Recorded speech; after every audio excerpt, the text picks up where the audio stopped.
has the Affordable Care Act, if any, affected your practice? I think for our patients, it's affected it in terms of creating a lot of confusion.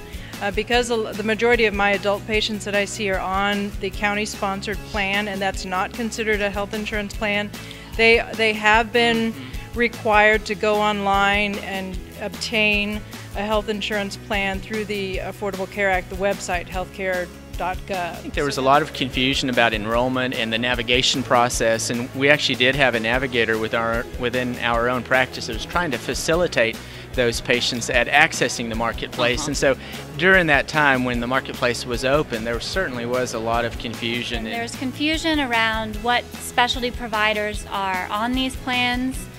When we call the specialist offices, there's confusion as to whether they are on the plans. And for those that are, there sometimes are limits on the number of patients they'll take in a given month. So it's made finding specialty care for these patients somewhat challenging. The office specifically states that it's problematic in that they often have 48-hour delays in terms of referrals and in terms of pre-certifications.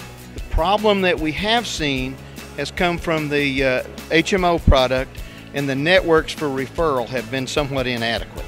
They come in and a lot of them are confused. They think that they can get the physical with their 10-list problem done at the same time. And when we tell them, no, you're going to have to pay your copay for the 10-list problem, they kind of get a little angry with us. So we've had to create some standardized language that we use consistently from the time the appointment's scheduled to the time that they get put back in a room to the time I walk in the room, to make it pretty clear to patients what's covered under that preventive visit. We didn't have to really change the way that we practiced, but we definitely have a lot more documentation now. And so the staff is not so thrilled about the documentation side. Yeah, neither are the doctors. That's right. Well, my practice, like all practices, has been impacted by some of the regulations and rules that have been added with the intention of enhancing practices, but sometimes adding a little extra burden to what we do, increasing some of our overhead, but hopefully someday resulting in improved care for our patients.